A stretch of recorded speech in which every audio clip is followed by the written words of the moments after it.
آپ کے سامنے کوئی مجبور آ گیا ہے اور آپ کے پاس اتنا مال نہیں ہے کہ بہت زیادہ ہے، آپ کو دینے سے کوئی فرق نہیں پڑتا. آپ کو دینے سے فرق پڑتا ہے، بچے اسکول جا رہے ہیں، مناسب سا کاروبار ہے، اور پیسے لگائیں گے، انویسٹمنٹ اور کریں گے تو اور فائدہ ہوگا. تو آپ چاہ رہے ہیں کہ ان دنوں کے اندر تو زیادہ سے زیادہ پیسے بچا کر کاروبار کو اور بہتر کیا جائے. لیکن عین اس موقع پر کوئی ضرورت کسی کی آپ کے سامنے آ کھڑی ہوئی تو آپ کا نفس نہیں چاہے گا کہ اس وقت پیسے نکالے جائیں. آپ کے قوا بھی مضبوط ہیں، آپ جوانی کی دہلیز پہ قدم رکھے ہیں اور آپ ان پیسوں سے اپنی خوشیاں خرید سکتے ہیں. لیکن آپ نے کہا کہ اب ضرورت بن گئی ہے تو آپ نے ایثار کیا، اپنے اخراجات کم کیے اور اس ضرورت کو پورا کیا. یہ صدقہ بہترین صدقہ ہے. نہ یہ کہ جب ٹانگیں لٹک جائیں، قوا مدمحل ہو جائیں اور آپ کہیں کہ اب میں نے صدقہ کیا. اگرچہ بڑھاپے میں بچے ہوئے مال کا صدقہ کرنا اللہ کی بارگاہ میں یہ بھی قبول ہے، یہ نامقبول نہیں ہے. اسی طرح بہت زیادہ مال ہے، پتہ ہی نہیں کتنا ہے، تو اس سے صدقہ کر دینا یہ بھی مقبول ہے. شریعت نے اس پر بھی اجر دیا ہے.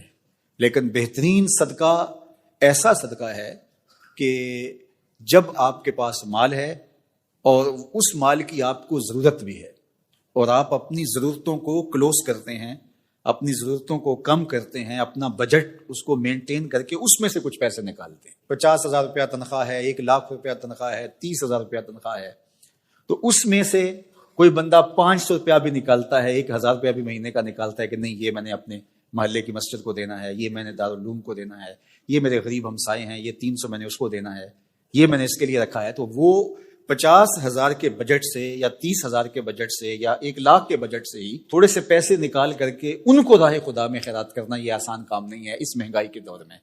لیکن وہ یہ سمجھتا ہے کہ یار میرا تو پھر بھی چولہا جلتا ہے، ہمسایہ تو غریب ہے، رشتہ داروں کے پاس تو اتنی رقم بھی نہیں، یہ میرا دوست اس کی جاب چھوٹ گئی ہے، اس کا تو مسئلہ ہے.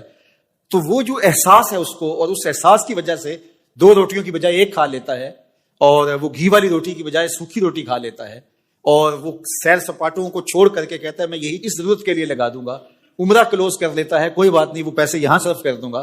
تو یہ جو اس کا صدقہ کیا ہوا ہے تو فرمایا کہ یہ افضل صدقہ ہے اور اللہ کو یہ بڑا پسند ہے.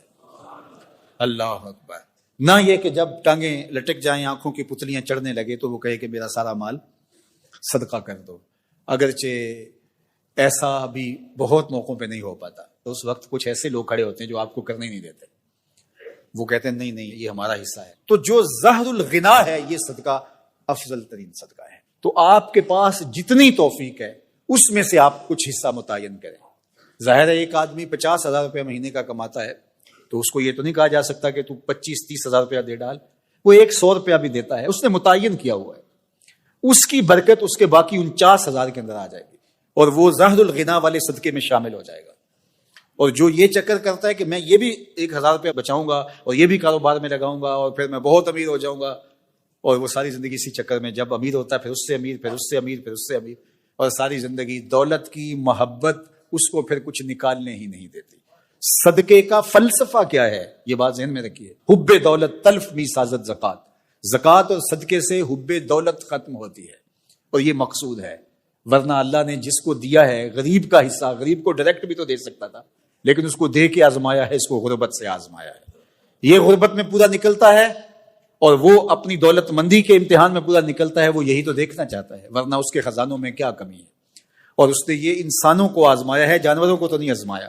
پرندے اڑتے ہیں تو باغ میں ایک طرح کا کھانا سب کو مل رہا ہوتا ہے، اور مچھلیوں کو اور جو ہے وہ آبی مخلوقوں کو ایک طرح کا اپنی ضرورت کے مطابق مل رہا ہے. کبھی کوئی مچھلی امیر کوئی غریب تو نہیں ہوتی، کوئی پرندہ امیر اور غریب تو نہیں ہوتا، سب کا گھونسلہ ایک جیسا ہوتا ہے.